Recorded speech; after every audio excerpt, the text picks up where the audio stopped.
Okay, now my Buddhist friends, Zhang has shown us the Andhavan, he has shown us Bhogjot where Virudaka Raja died, he has shown us where the 500 Shakya maidens were slaughtered, and he showed us Kashyapa Buddha's home.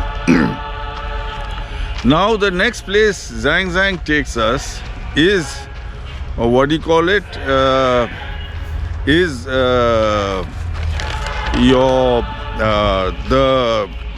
Kashyapa Buddha's relic stupa, which what do you call it, was made in a very expensive manner.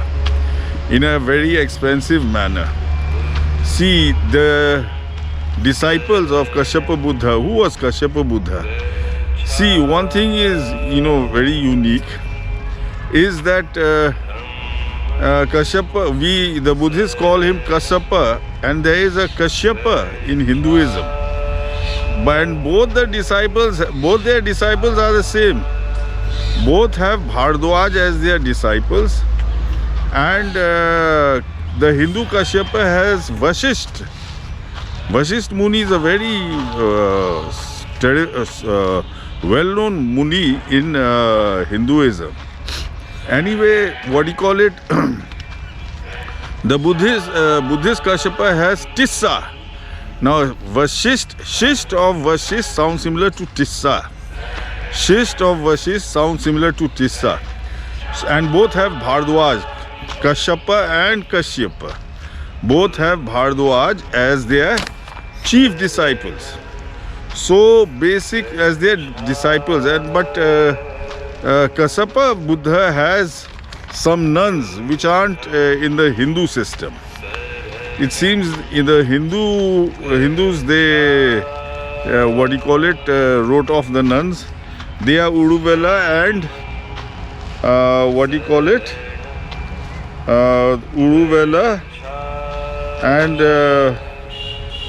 there's another lady, and his chief wife was Sunanda, who had a son called Vijitisena. These are all mispronounced names, folks. Mispronounced names of the real one. Anyway, he died, and his disciples, they decided to make a very high, according to Zhang, 1 league high stupa, and very expensive stupa. According to what do you call it, Buddhist texts, gold was also used in that stupa. And basically a Sotapanna, he went across India asking people, requesting people to donate money for the construction of this, and he kept sending the money back. And with that money they made this relic stupa. Unfortunately, that Sotapanna who collected the money, he couldn't see the stupa, because when he was coming back to see the stupa, when he got news that it had been finished, it had been constructed, when he was coming back, on the way in Andhavan, he was murdered. So he had reached close to his the stupa, but in Andhavan he was murdered. So he never saw this stupa. Anyway, this stupa, according to Zhang, was north of the chief city, which is Garethi, on the eastern banks of the Ghagra river. What do you call it? North of Garethi.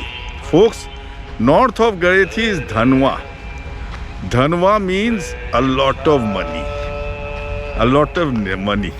See, the gist of the Kashyapa Buddha's relics stupa story is collection of a lot of money.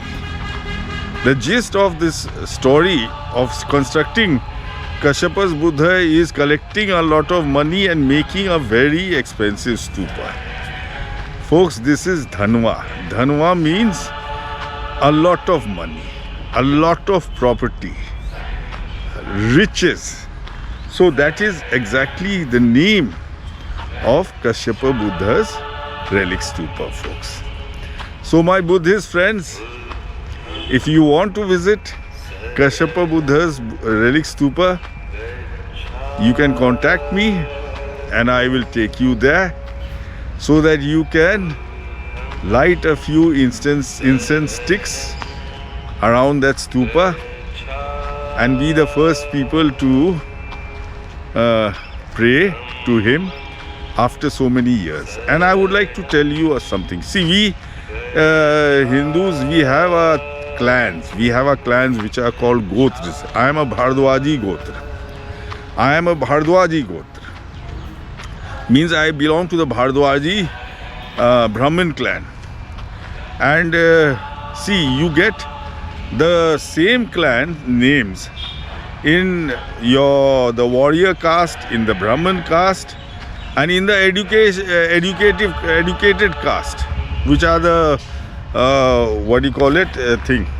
So basically, that area around Dhanwa, the relic stupa, most of the Rajputs, the Kshatriyas and Brahmins belong to the Kashyapa Gotra. They belong to the Kashyapa clan. See, they have to belong to the Kashyapa clan because Kashyapa was born there amongst their predecessors, and Kashyapa relic stupa is right in their midst. So they have to belong to the Kashyapa Gotra. I hope you found this video, folks, educative. If you did so, don't forget to follow, like and subscribe to my page, Buddha Exhumed, and don't forget to tell your friends and relatives about my page and this video. And don't forget to stay tuned to my page, Buddha Exhumed, because my next video will be the city that was never found, Kapilavastu, because south of Garethi,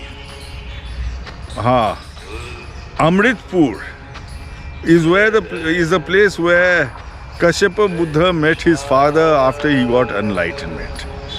And from there, Zhang goes 500 li southeast. Zhang goes 500 li slightly southeast to Kapilavastu. 500 li is 140 kilometers. Now 140 kilometers from Amritpur is Chaturabhiti. Chaturabhiti Kapilavastu. Chaturabhiti, there are 4 names from which Kapilavastu may have been mispronounced. They are Chaturabhiti, maybe Kapilavastu, Kote Khas, King Sudhodana's palace, mispronounced most probably as Kapilavastu, and Koteshwar Nath, the Sanghramma, King Sudhodana made, mispronounced most probably as Kapilavastu. So stay tuned because these videos are coming up.